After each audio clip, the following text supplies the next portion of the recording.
Hello, good people, and welcome to the Amateur Hour. My name's Justin, My name's Tyler. and welcome back, all you beautiful viewers. I hope you're noticing something different, but before I say that, actually, let me start off by thanking our sponsors, because I'm not gonna lie, I forgot to thank them at the top last episode. So thank you to our lovely sponsors, Kelly's Kernels and the Grim Reaper over on Twitch TV. Thank you guys so much. You guys are absolutely fantastic. Always love these sponsors. Again, they're in the description down below. You're going to hear more about them later. So let's not worry about that. Let's get into the podcast. Let's get into the nitty gritty, right? First things first, I have another microphone. I'm using the classic, one of a kind AKG microphone that we normally use during our podcast when we used to meet in person. And I'm super excited. I brought it back. I was trying the shotgun mic last episode. So if you notice a difference in quality, that's what it was. The shotgun microphone, very clear, but just too sharp. Too sharp for my voice, at least what I feel. And I'm more comfortable using the AKG P20. I forget the rest of the name of it, but it's a P120. That's all I know. I think it's a condenser mic. But anyway, that's neither here nor there. Let's get into topics, all right? There's been a development. You know us at the podcast. We've oftentimes we talk about phones a lot, quite a lot, right? It's a big part of the tech. It's your daily driver. It's our daily driver. It's what we use in the podcast day in, day out. And it's definitely worth mentioning and saying that we at one point were all Android lovers. Both me, Tyler, and our old podcast host and friend, near and dear friend, Junior, was an Android guy. But then someone made the fatal switch, and that was Tyler. Tyler was the first to make the switch back to the iPhone. I believe at the time he switched to an iPhone 12 Pro Max, and he was enjoying it. He was loving the ecosystem. He was just loving the phone in general. And then the next who fell in line, our buddy Junior. He then made the iPhone switch, and we all were Android lovers. Shout out to the Galaxy phones. I still think the Samsung Galaxy S10 was one of the greatest phones alive. I still miss it. Rip. May peace be with you. But he is with my dad. So, Papa bless, right? It was a lovely phone. I loved everything about it. And then, after the Samsung I went to Pixel, and then everyone went to iPhone. But now I've been sitting back. I've been thinking. And, we're going to talk about you in a little bit, Austie. And Austie's always been a lover of, he's always been a lover of the iPhone. He's been an iPhone guy. But we'll talk about that in a second. The next thing is like, so I have the Pixel, and I love the Pixel. And the new Pixel came out, and I really wanted to switch to the Google Pixel 6. It looked like a fantastic phone. It had just great everything else in the world. So, and they had that new Google Tensor chip, which also made me just very excited to try it out. But I've made the executive decision that come time, I am going to be making the switch to an iPhone 13. Now, there's several reasons. A lot of it has to do with the career choice that I'm making in terms of pursuing voiceover. So if you guys want to check me out, I might shout that out sometime. But yeah, it's a part of the career choice I'm making. I love I love the voiceover, right? I love having to record my voice and stuff, but at times, what does that mean? That means I have to be able to,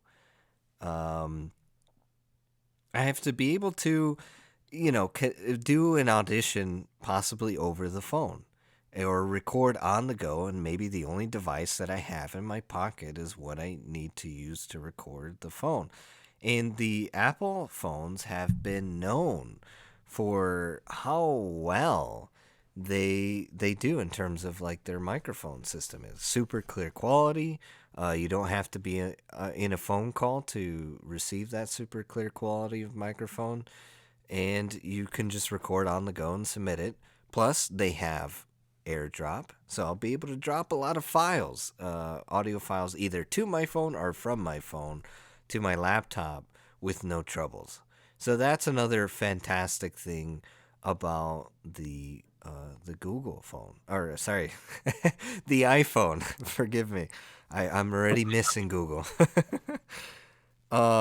So yeah, so let's say I'm on the go. I have an audio file on my laptop, but I can't get internet. Well, I just airdrop it directly to my iPhone, and then from my iPhone, I email it out to my talent agent. So again, just the ecosystem itself is I think very cohesive, and that's the one thing that I have to admit Apple has, right? Like Apple has always had reliable phones, but they have such a cohesive ecosystem in terms of like your watch, your headphones, and your phone. Everything can easy to connect, and just it's just so streamlined, so to speak, in such a well manner.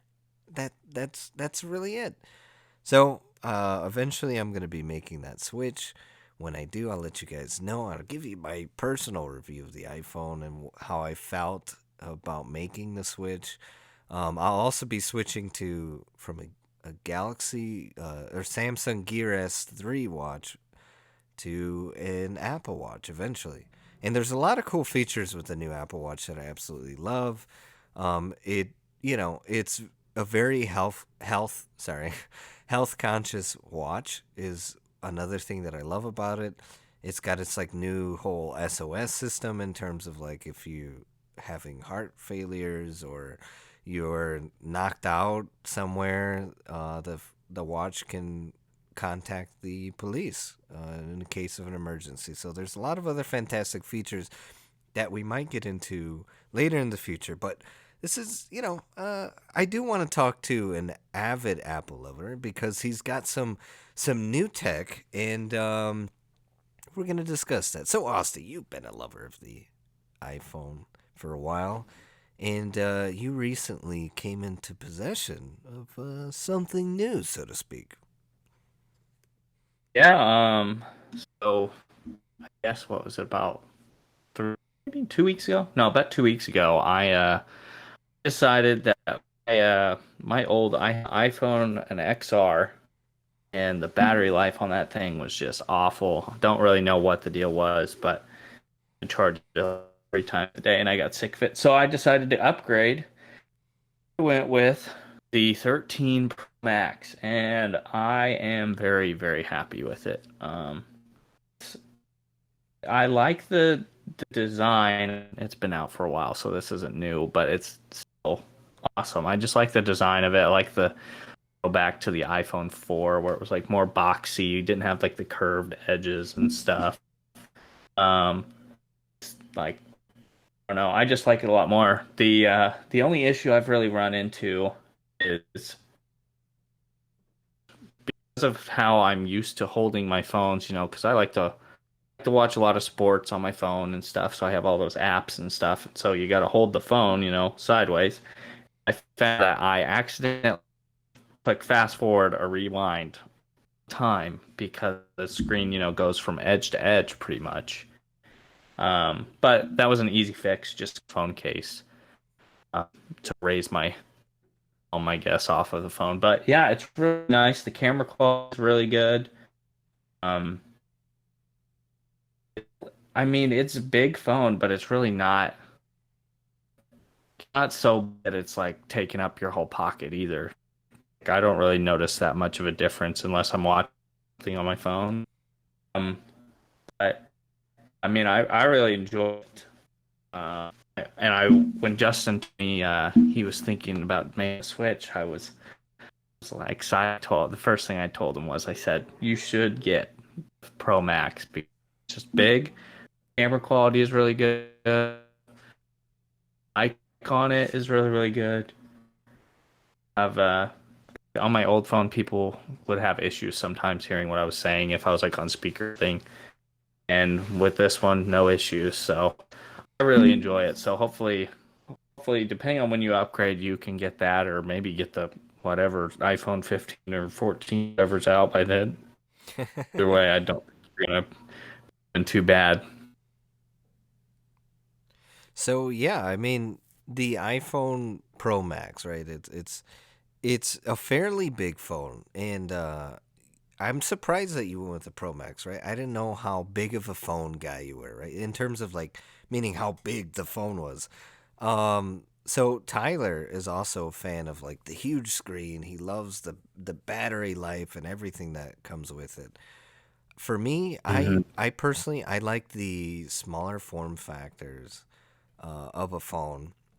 So I think the reason I'm probably going to go with the iPhone 13 itself, first off, color options, right? Like there's, you have graphite, you have the white and gold, you have silver, and then you have glacier blue in terms of the iPhone Pro. But the iPhone 13 has they have the midnight, which is like this deep, deep blue that it looks pretty much black. Hmm. You have the red one, which is product red, it's called, which is also really cool because it goes in terms of donations. Um, but I believe then you have a blue and I forget the other color, but there's a wide range of colors for the regular Yeah. iPhone 13. But not only that, I mean the camera's 4K, everything runs fairly smooth. You're still getting 60 hertz screen, so that's still a decent amount of refresh rate. Um, and the battery life is pretty decent as well. So for Oh me, yeah. the iPhone 13 is probably pretty perfect because it's Yeah. perfect size, 6.1 inches.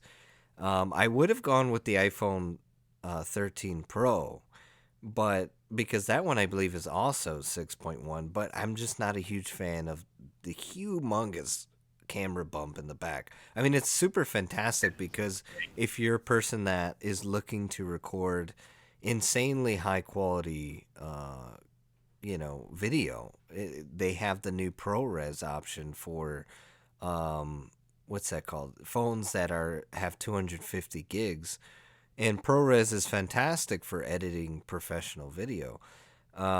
But I'm not really gonna record a lot. I don't record or take pictures a lot. I'm normally a person that likes to live in the moment quite a bit. I used to be a huge social media guy, but then at some point I decided to sort of take a step back and was like, you know what?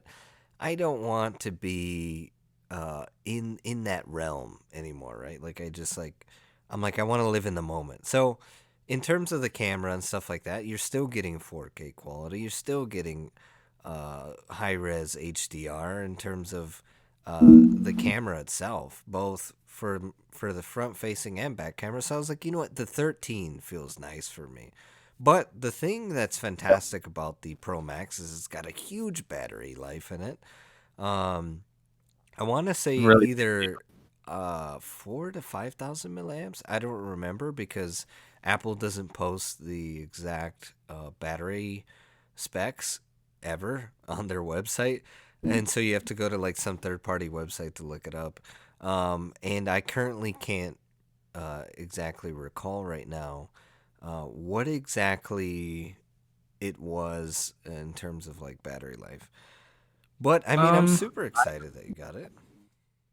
Yeah. I will say I've never once in my life had a phone because I mess with my phone quite a bit, watch stuff. I'm a victim of somebody sends me a TikTok, I look at it, and then I end up looking at like 500 more. But I've found that I've changed nothing in how I use my phone. I watch a decent amount of like I guess TV, if you want to call it that, TV, TikTok. I play a lot of fantasy football, fantasy hockey is the big one right now, and I found that I can go 2 entire days without plugging it in. If I wake up in the morning, 100%. I can go that whole day, charge it overnight, and then go the rest the whole next day. And about the time I'm ready to go to bed, it'll hit about 10%. I'll need to charge it. But with my old phone, like I said, I had to charge it 2, 3 times a day. And this phone, like, don't have to worry about that. I mean, I haven't plugged it in all day today, and I've been watching sports on it all day long, and I'm still got almost 70% battery life. So battery life is really, really, really nice. That's like was the main reason I wanted to upgrade it is because nothing makes me more mad than having to constantly plug my phone in and charge it. Yeah, I mean, I agree. That was one of the issues I remember back in the Google Pixel 3 days. The battery life was absolutely dreadful. It was like only probably like 3 to 2,000 milliamps or whatever. And that thing would just, I think it was like 3, but it would just drain within minutes. Super fast charging, 25-minute charge, but you would lose battery life. And there's nothing more annoying than having to charge your phone every 10 seconds. So, I mean, the fact that you're now able to enjoy your daily driver and use it for several hours before you have to charge it. I mean, that's fantastic. So, I have two questions for you. So, what color did you choose? And are you utilizing the MagSafe charger that they have for the back of the phone? So I ended up getting the like it's a lighter blue. Um, The just Glacier because Blue? like Okay. my old phone had the glacier blue. I really wanted that dark blue, and I didn't realize you couldn't get that in the Pro Max. Um, so I was gonna go. I almost got carbon or whatever, like dark gray one. But the lady showed me pictures, and so I ended up getting the uh, picture one. As for, I did not get mag charger battery pack thing on the back. I don't know if I necessarily would need it unless I just felt a desire to not have to charge my phone for, 4 or 5 days type of thing. Um, Battery life in itself is so good already, or at least for me. I mean, if I imagine if you're, oh, say you're a single, not even single, but if you're just like a parent and to entertain your kids on a car ride that's 3, 4 hours, you throw your phone back there and they can watch Sesame Street for the car ride. I'm sure that would probably kill the battery a decent amount, but it's very, very good for what I need it for. So I don't know if I'd even look into it probably, but I don't think I would get it. Well, in terms of like the MagSafe charger, so I'm not really talking about the battery pack, but the cable that sort of connects to the back. Oh, the Yeah, yeah. cable. Yeah, it's still on a Um, cable. It's kind of like a wireless charger, except a little bit different because it just magnetically sort of connects to the back of your phone. oh, okay. Now I know what you're talking about. Those, it's like, yeah. I have not looked into it. No, yeah, I might at some point, but for some reason I thought you were talking about when I was at the store, the lady asked me about they have like this big brick battery piece thing, and so that's what I thought you were talking about. Yeah, I don't know. I might look into it, but I don't know if I'd. I'm fair. I'm relatively simple in that stuff. I think that's more of a Tyler thing. I think Tyler would probably want something like that. Okay. I mean, so like I know I already have like my iPhone all planned out, right? Like I even want to go with the silicone iPhone case. I know it's like $49. It's a little overpriced, but I'm like, it looks nice.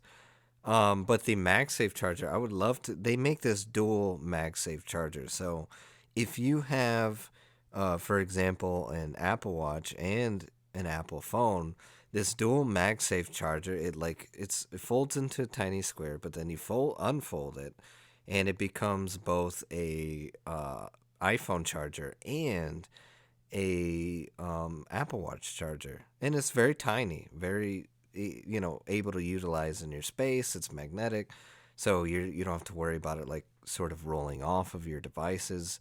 unless you probably drop it on the floor or something like that. So I mean, I think it's fairly cool option to go with. One thing that I never really asked you is like, do you personally have a an Apple Watch? Yes, yes, I have the what was it the Series 5, I think. I have a Series 5, I believe. Series 4 or Series 5. Um, I mean, I guess if it can like charge, like that, it might be worth it.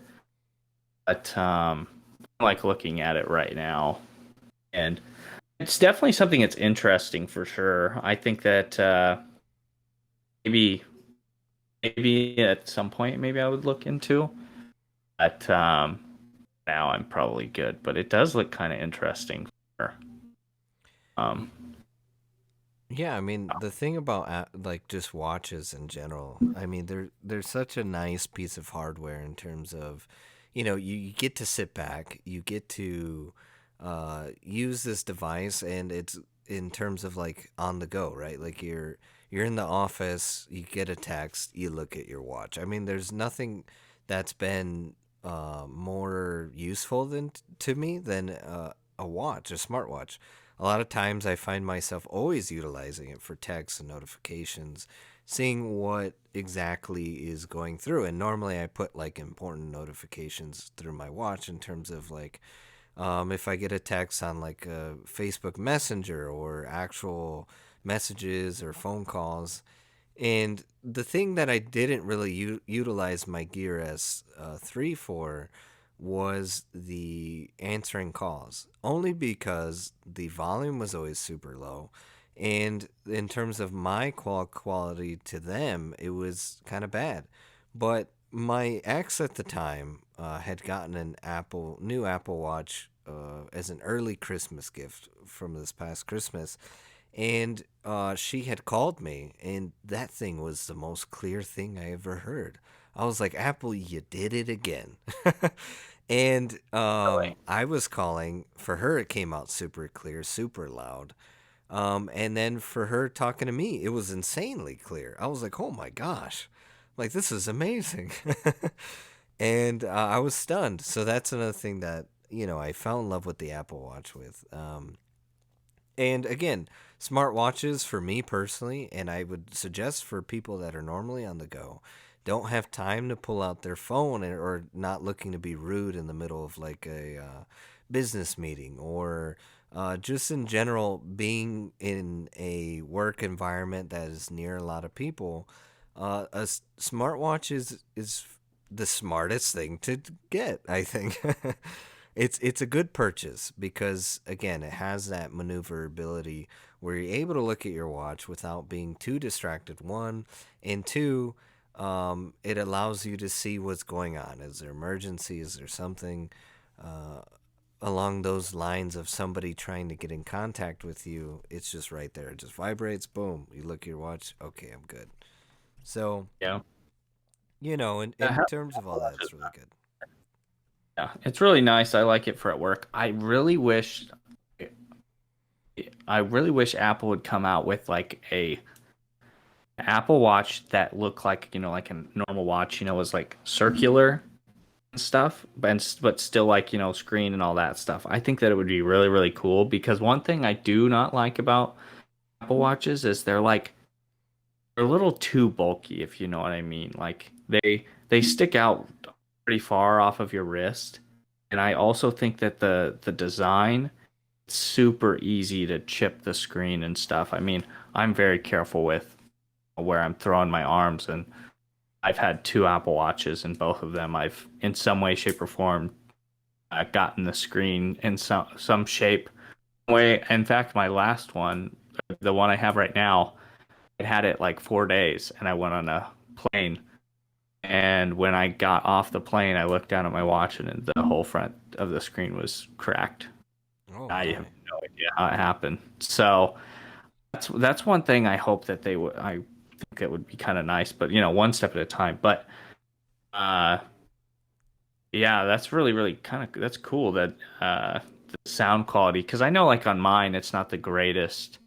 It works, but it's not like super crazy good. I'd imagine it's probably what you're describing. It's probably better than what yours was, but um, I mean, it's having an Apple Watch is really really nice. Um, I just hope they can get that like iconic actual watch look.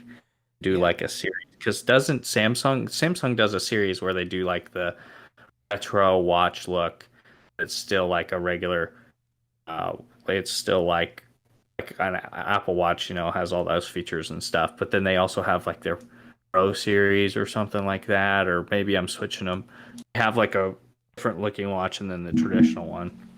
Yeah, that's one of the points I was going to make actually when you finished your thought. And so I'm glad you brought it up. So the Gear S3 is extreme. It's an extremely nice watch. Like I said, again, it runs really well. It texts fine. It's just call quality, I think, is the biggest issue, and limit with in terms of like apps, like right, like Google's watch, or sorry, I keep getting everything confused. Apple's watch has maps on it and stuff like that that you're able to utilize and actually works really well. But there is no navigation for the Gears series. But again, I have a Gears 3. I'm not too familiar with the Gears 4 and how different that is. But the fantastic thing about the the Gear series is that it looks like a watch. It's Gorilla Glass on the glass. I've worked at a retail store, and I've been in the back and I've smacked my watch. I'm not kidding you, like beyond hard, on a metal railing, several times, and not even a chip on the glass, not a crack, not nothing. It lightly just discolored the body of the watch. It didn't scratch it or anything. Like it is. That's how fantastic those watches are in terms of like durability. It has dust resistance. It's again water resistant for a certain amount of meters. I believe it's like 30 to 35. Um, I mean, you get it's a really good watch. But another small detail that is absolutely fantastic is the ability to choose whatever watch band you want. So the how would you say? So like the watch bands are you can use normal watch bands. So like I could go to Walmart or I can go anywhere if I want a leather band. I literally can just make sure I have the measurement in terms of what fits in it, but I could use whatever watch bands I want. Which is currently what I'm doing. I have like these cool, like I have a black leather band, I have a brown, a blue leather band, and I also have a like one of those like sort of silicone bands as well. So I could switch it at any point, at any time that I want, and it looks extremely nice. And I could change it for occasions. So if I'm wearing a brown belt and brown shoes, like I went to a wedding a little while ago with one of with my ex, and I was wearing brown belt, brown shoes, and I changed it to a brown leather band, right, to look nicer. I wanted something more casual. I switched it to that silicone or something like that. So it was very, it gave you options in terms of style when wearing the watch itself. And so that's something that I love that Apple doesn't really offer, right? Like they offer different bands, but it's whatever they're selling and whatever fits on your device. And it's kind of unfortunate, right? Because you're so limited. And in terms of durability, I think Apple makes a sport watch that is supposed to be a little more, how would you say, durable. I could have sworn that there was a difference in glass. I might have to research it more and then bring it back to topic of the podcast or mention it next episode. Um, but yeah, that's so I that might be a solution. Sorry for your problem in terms of the screens cracking and stuff like that. If you were to ever upgrade, um, Yeah. but on that thought, it's break time. So now, before we go to break, though, we have some fantastic things to talk about. With a lot of Sony discussion to talk about next episode. So or not next episode. when we get back from break. So please stick around. We have a lot more tech talk, so to speak, or tech news. A lot of Sony has been in the news, so we're going to be discussing quite a bit of things for you guys. I know it's a little bit late, but hey, we're excited to talk about tech. So stick around, enjoy this word from our sponsors, and we'll be right back. Enjoy high-octane gaming with the Grim Reaper live on Twitch. Watch the Reaper as he plays through a plethora of game titles, such as Call of Duty Warzone, Call of Duty Zombies, Valorant, Minecraft, and more. Join him as he competes against high competition in COD Warzone tournaments for large cash prizes. You can catch the Grim Reaper streaming Monday, Wednesday, Friday, and Saturday, 6 to 11 p.m. CDT. Just search twitch.tv/The Grim Reaper. Link in the bio. Looking for a fun new way to eat popcorn? Then I have the place for you. Kelly's Kernels has 68 flavors to choose from. Try out their delicious birthday cake flavor or their cheesy cheddary flavor. If you want to go classic, the Chicago style flavor is for you. Either way, you have a wide variety of flavors to choose from. But that's not all. They offer other treats such as shaved ice, cotton candy, and mini melts. Be sure to enjoy the dine-in experience and bring the whole family. So come on down to Kelly's Kernels, where it's always poppin'. Located at 13226 Lincoln Plaza Way, Cedar Lake, Indiana. Link in the bio. And we're back from that word from our sponsors, and I hope you guys enjoy. Again, all the links for our sponsors are going to be in the description down below, as well as our social media is going to be in the description down below as well. Just click the link tree. Again, we're available on 5 different platforms, so choose the platform of which you prefer, which I'm assuming right now you're listening to us on the platform that you want, but maybe a friend showing you, maybe you ran across us on YouTube and you're like, you know what, I'd rather listen to these people on Spotify. Well, I got good news. We're on Spotify, we are on SoundCloud, we're on Apple Podcasts, and we're even on Google Podcasts. So we have a ton of options for you guys. We have just a wide range of places you can listen to us. Why do we have so many places? Well, because we figure it's got to be nice to be able to have the options of what you prefer. So again, we're on 5 different platforms. All of those platforms, as well as our social medias, both our Twitter and Instagram, whichever you prefer, are in the link down in the description.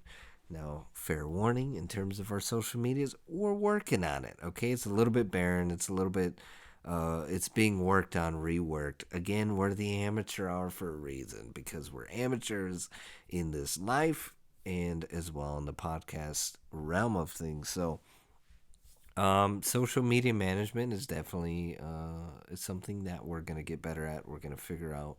Don't you worry. The podcast each season has gotten better. So we're always looking to improve with each new season the best that we can. But now let's get into the topics. Let's get into what we had promised you. Sony has been in the news a lot lately. They're just okay, like, you know, you can't talk about Sony without recapping what just happened. And if you didn't know what happened, go back to last episode that dropped. Check it out. Microsoft had purchased the lovely and wonderful, what's that called? Activision and Blizzard company. So that was a huge purchase, huge requisition, which they are. It is worth noting. The FTC, I believe, that's the Federal Trade Commission, if I'm correct. But the FTC is looking into Microsoft currently, and so we got fingers crossed that the deal goes through. But they might not let the deal go through if it is falling under the realm of a monopoly. They're going to force them to break up, unfortunately. So let's hope that doesn't happen, because I believe that the lifeline of Activision is going to be Microsoft. But anyway, so that has a huge thing to deal with the news currently, and I'll tell you why. Because Sony's stock took a dip. As soon as Activision was bought up by Microsoft, Sony stock dipped 20 million. I think that's insane. I think a huge part of it, I don't know, me personally, right? This is me theorizing, and I think that a huge part of the stock dipping is because people who were normally in Sony were like, oh, okay, well, Activision games are available on Sony. As soon as Microsoft bought up Activision, they're like, oh, maybe we should make that change because who knows if now they're going to start doing exclusives on Xbox. Um, so I don't know. I mean, what's your take on possibly why the stock took this huge dip? Well, before I get to that, one thing I did want to say about your what you're talking about with the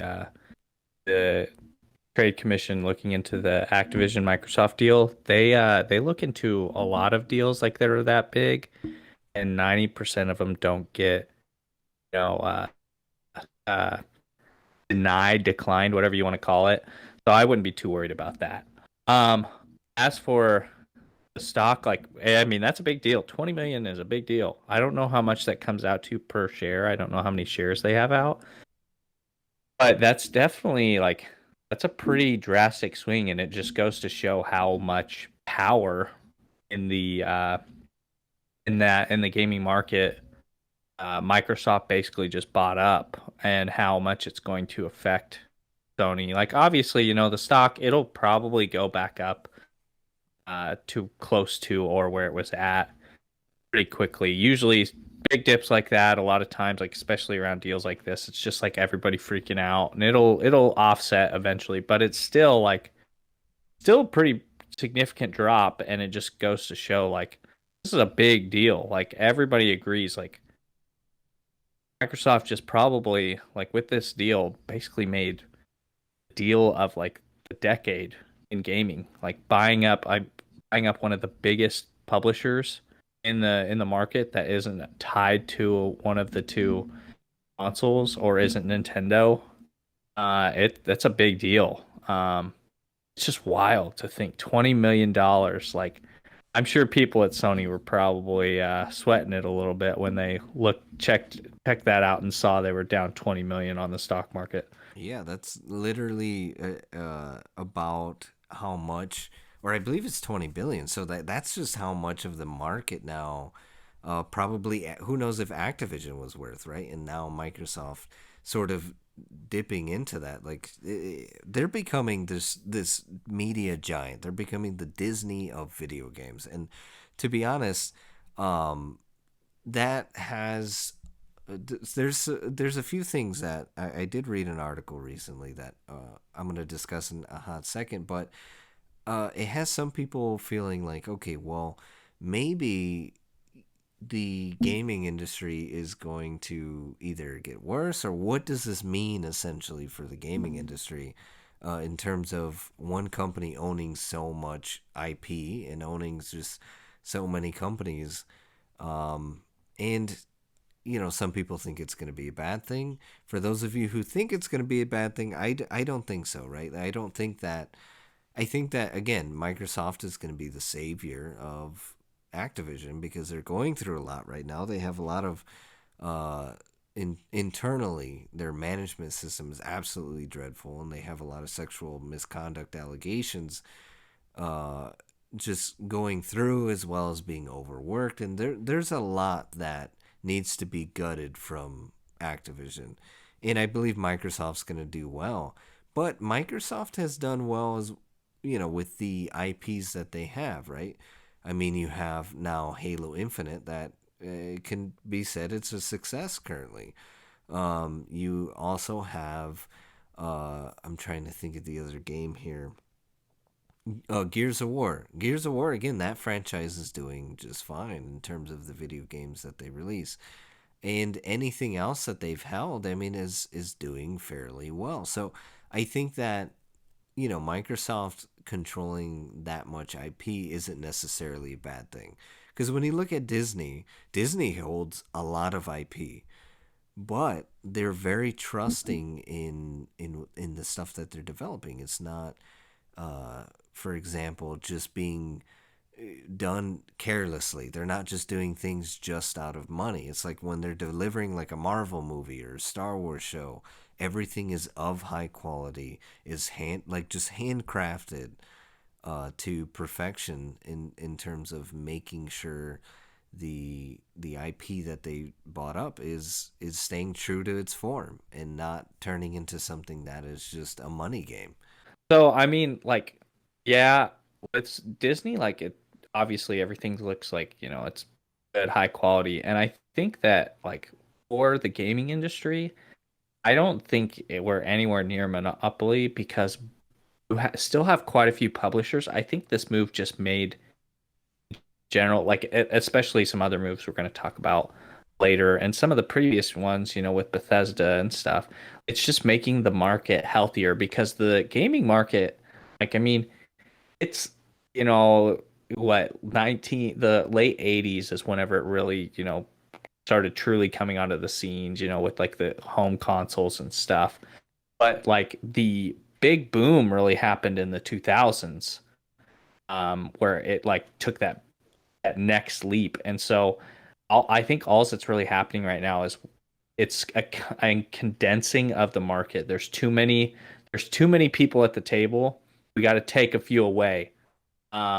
And like you look at like, whenever phones came out, you had Nextel, you had Sprint, you had AT&T, you had T-Mobile, Verizon, at Bell, I think it was called.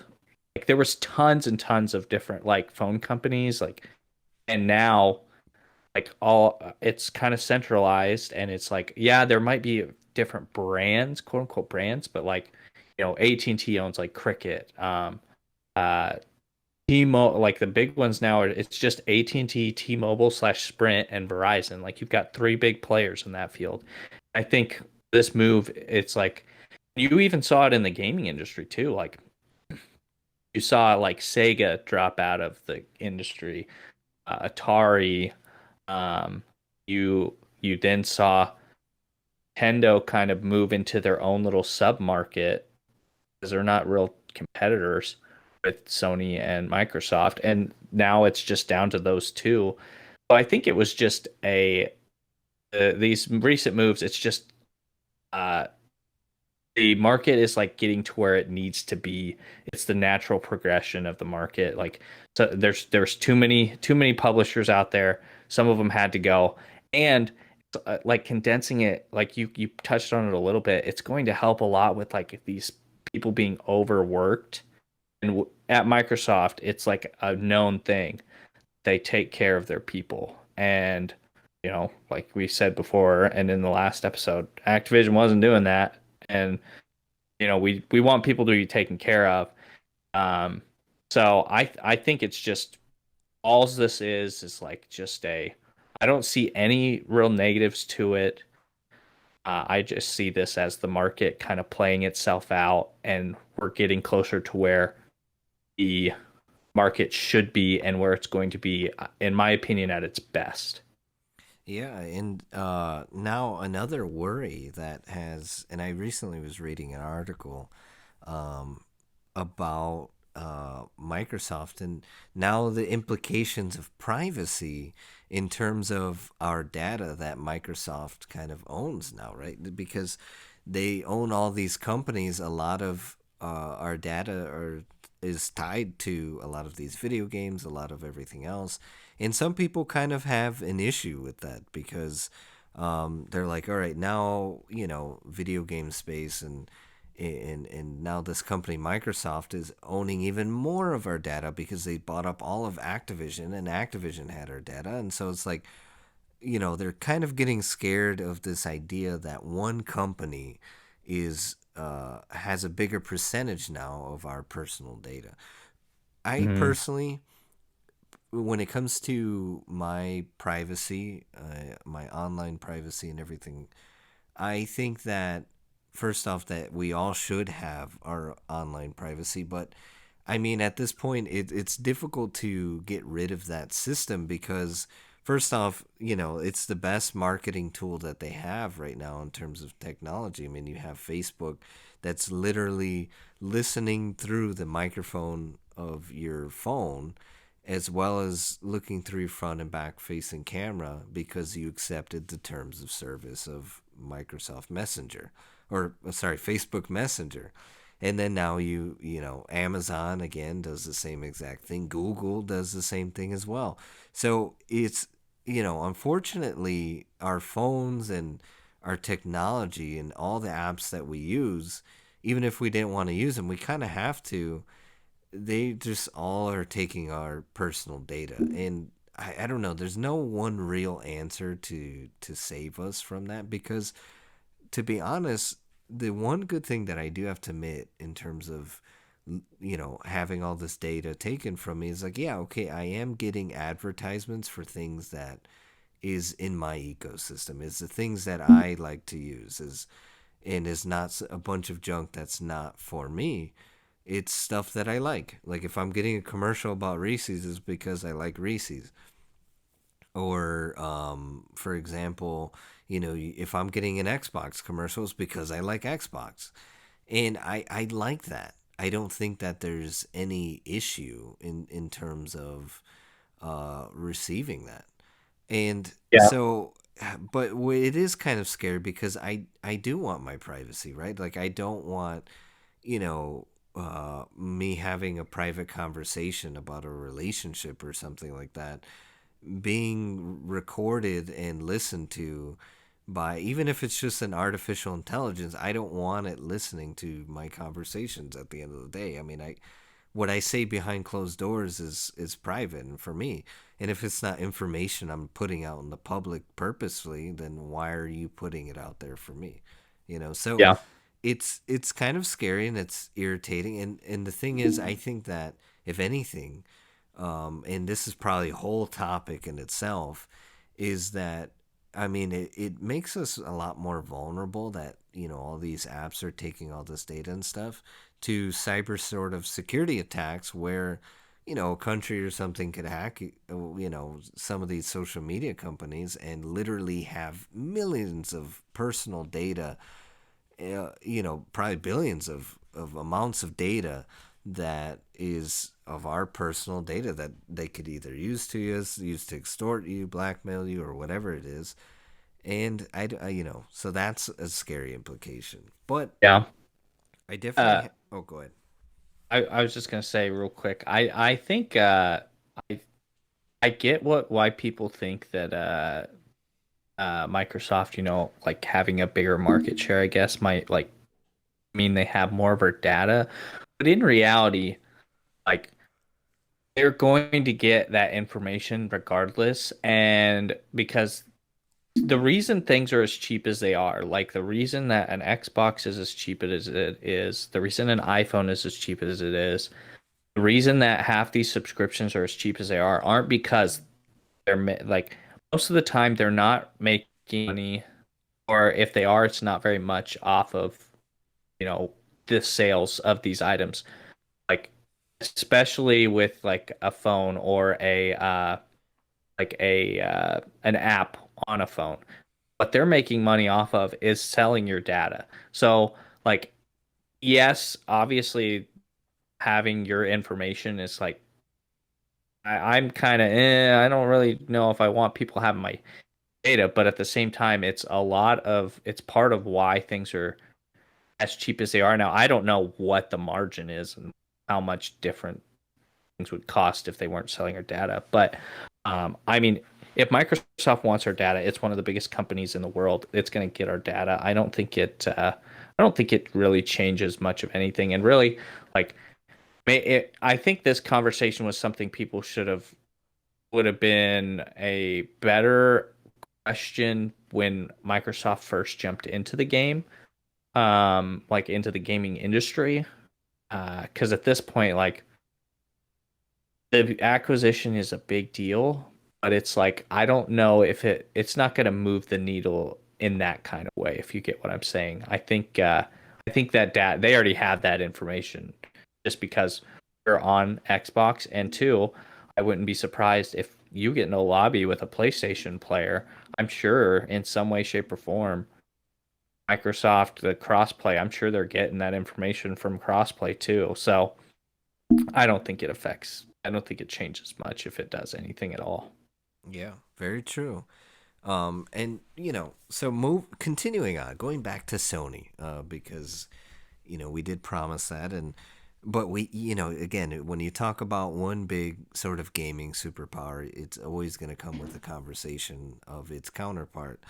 But continuing back to Sony, another reason why Sony's right now in the how would you say, in the news is because they currently they're trying to figure out how they can compete with Xbox, because now Xbox is, even if they're not going to make all of these exclusive games, because it's starting to look less and less like an exclusivity war and just more of like who owns more of the market.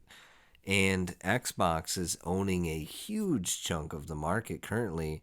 And to be honest, technically, it's smarter to not have as many, exclusive games, because you know, you're going to be making more money anyway if you own Activision and your game's on Sony. So you're Yeah. still going to be making a return on your investments essentially. So Sony, in a way to combat the market for video games, has bought Bungie. Now it's kind of a weird buy because I forget how much they spent for Bungie, but I believe it was like a million, or if anything, it was like a billion something.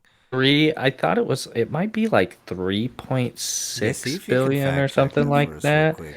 Um, Um, but yeah, it's apparently it was quite a bit. Some people feel like it's more than what Bungie's worth, because currently the only IP that they're using is Destiny. That's the only IP that they have, and they're not really, well. People don't know if they're really developing anything behind the scenes. I thought it was an interesting buy as well. It was interesting because I mean I personally think that I'm like, okay, well, Bungie is a good company, and I kind of miss them being at Microsoft. And they had expressed when they got purchased that they're not looking to do any exclusivity games. So for me personally, I do think it was kind of a pointless buy for Sony. I get that they're trying to grasp and compete with Microsoft, but I personally don't think that, especially if you're not going to receive an exclusivity for Sony. Again, it is smarter to own, like I was just saying, for Activision, but in terms of Sony, with a company that small, I think that they can get a lot more out of that company putting out a huge hit exclusive for them, something similar to what Halo did for Microsoft. So I don't know. I do want your thoughts on this, Austin, in terms of how you feel, and if you're able to find the number of what they sold for. so I did find the number. It was 3.6. Got lucky on that guess. Billion? 3.6 Oh, billion. wow. So I kind of agree. I agree with you in a lot of ways. I think to me, it this doesn't move the needle for me very much. Maybe it's just because part of it is definitely because I don't play Destiny 2. I didn't play the original Destiny. Um, what was interesting to me before I really get into how I feel about it is the fact that news outlets were talking about Bungie, and I specifically saw one. I wish I could remember what. It was like a higher level. It's a big time like publishing, newspaper publishing or online publishing, whatever you want to call it.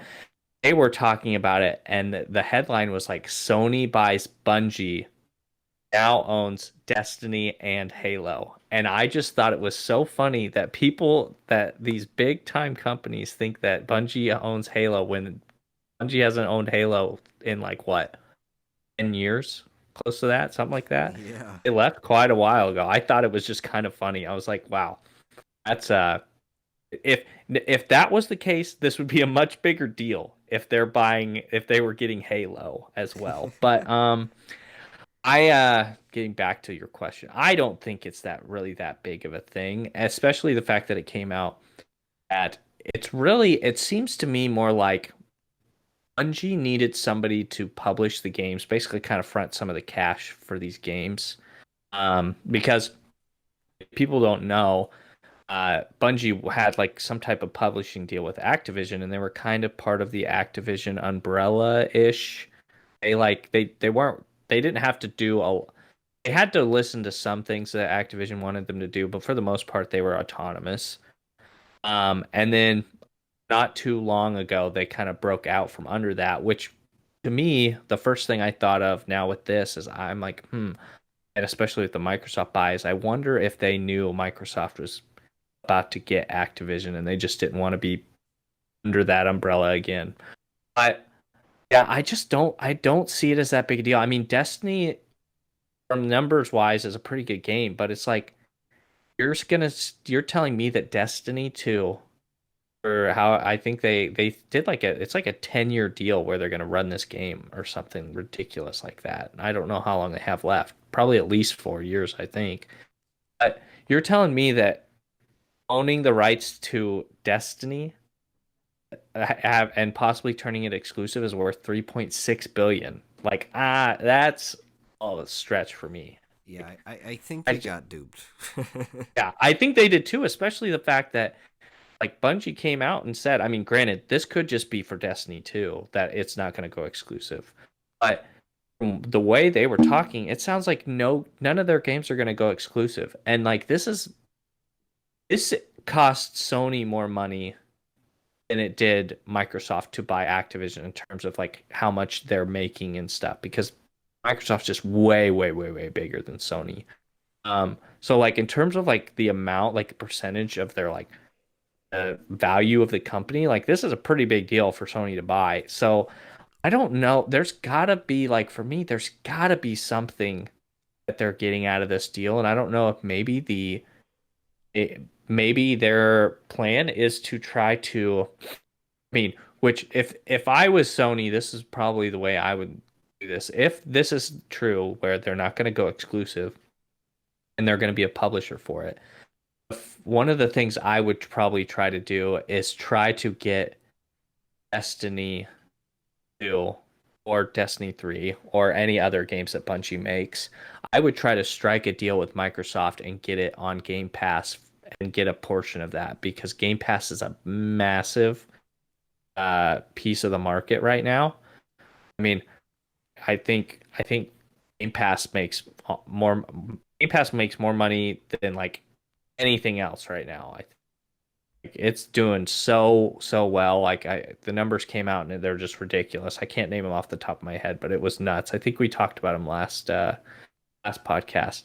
But if they could get it on Game Pass and get a little piece of that, or this could be a play, and it was something we were also going to talk about is maybe after Destiny 2 comes out or finishes its run, Destiny 3 comes out and they are going to make it exclusive and put it on their own version of Game Pass that is being discussed. I I just I don't know if you heard the rumors a while back where Sony was trying to buy Take-Two, which owns Rockstar, GTA, they own NBA 2K, all those games like for 3 points if they could have spent like 9-10 billion to buy Take Two, that would be a big deal. But just Bungie and Destiny, like I just don't see the point.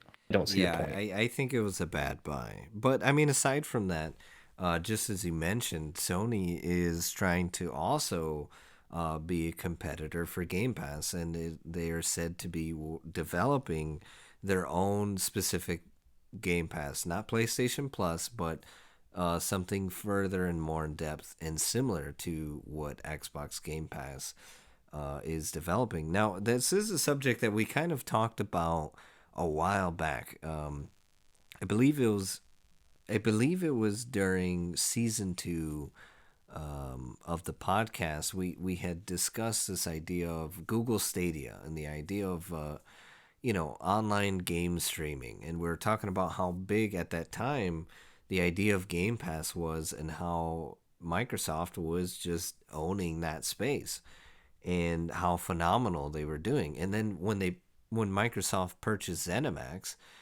we talked about how that company is probably going to help further develop their cloud gaming because this is now a whole new big thing, which then leads into Amazon as well. But I'll save that for another podcast. But anyway, we were discussing how already Xbox was ahead of the game. And look, we're right because Sony is now trying to develop their own Sony Game Pass to keep up. So I mean, Microsoft right now they're killing it in the game, and I mean it leaves and begs the question: what will Sony do now? Right? Like, are they going to just buy up companies, or should they start focusing on a new, uh, exclusive title? Should they lean into that a little bit more?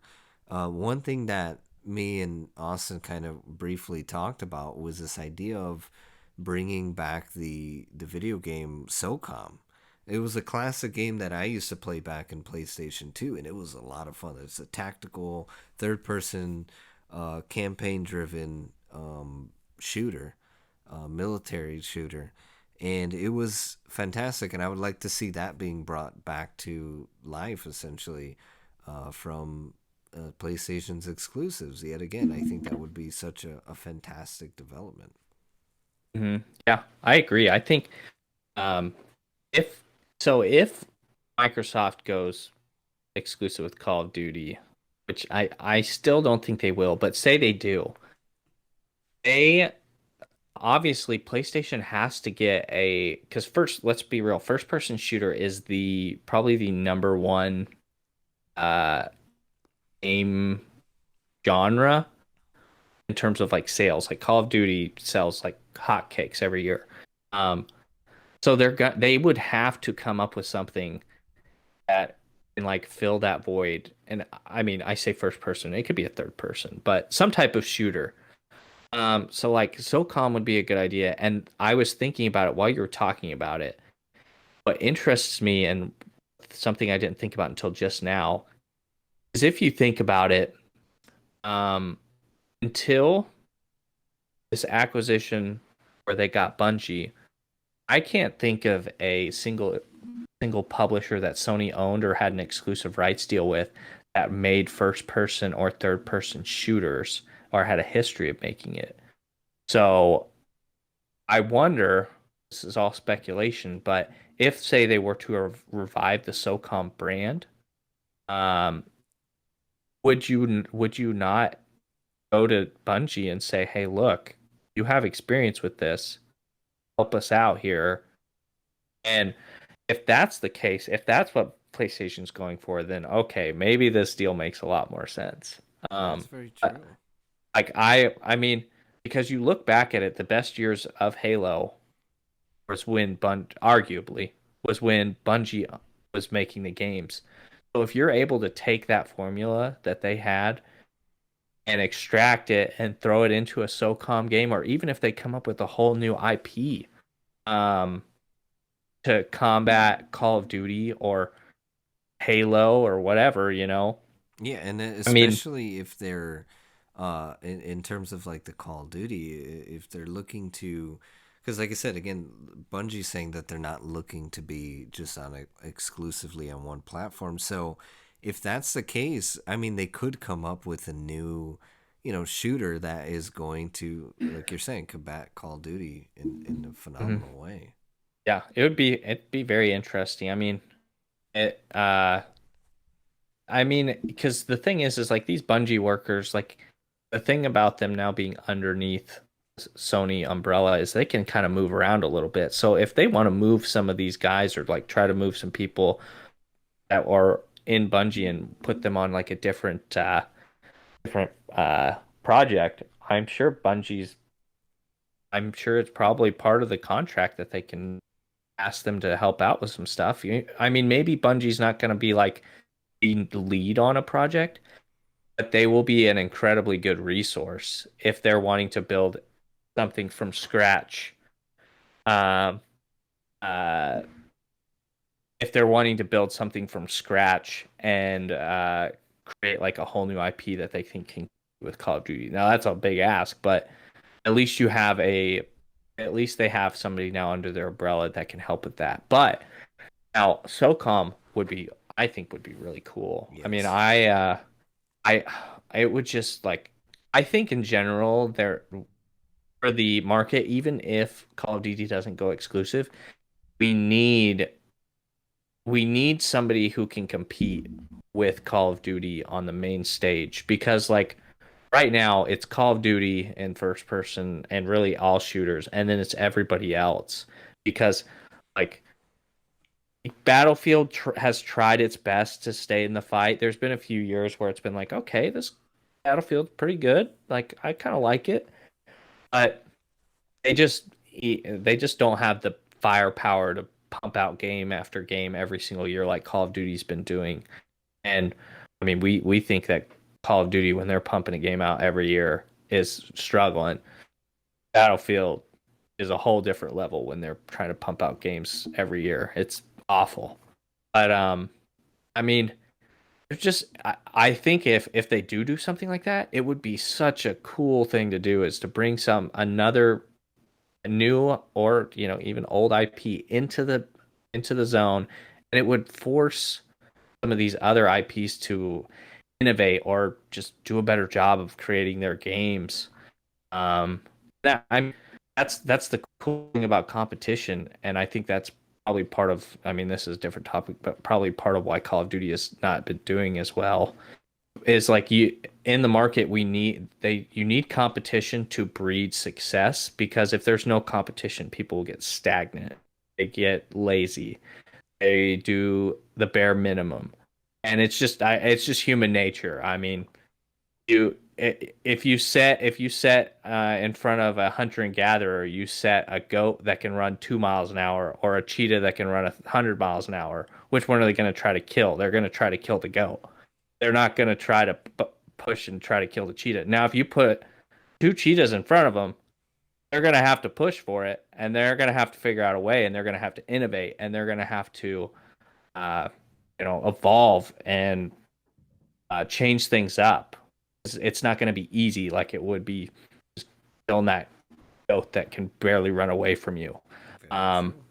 so I think if this is all speculation, we haven't heard anything, but if they bring SOCOM or something into the fray, it'd be really cool. Now, that being said, it would really suck if it's an exclusive because then it's like, well, I don't even get to play it. But at least it would be something, um, something for PlayStation people to use if Call of Duty does go exclusive. Um, Very but true. yeah, It would be fantastic. So you heard it here, folks. We want the revitalization of SOCOM, and that's it. That's our only agenda here. But with that said, we are at time. So I hope you guys enjoyed this episode. Leave a comment down below if you're listening to us over on YouTube or on SoundCloud. I know you have that ability to. So leave a comment down below. What are your thoughts in terms of what Sony can do to compete? Do they even need to technically compete with Microsoft? Are they in their own lane? Regardless, whatever your thoughts are, we want to hear them down in the comments down below. And don't forget again to check out our sponsors, both the Grim Reaper over on Twitch. I believe he streams 4 days a week. Link is going to be in the description, as well as Kelly's Kernels if you're out in Northwest Indiana area and you're looking for some delicious popcorn and other tasty treats, because yes, they have more than that. It's their link is in the description down below. Go ahead and follow them on Facebook. They have both their location and everything else that you need to know. They also let you know store hours or if they're closing for any emergencies. So that will be in the description down below. So again, and also don't forget, if you're on YouTube, subscribe and hit that notification bell. And if you're on any other platform, make sure you follow us. But as always,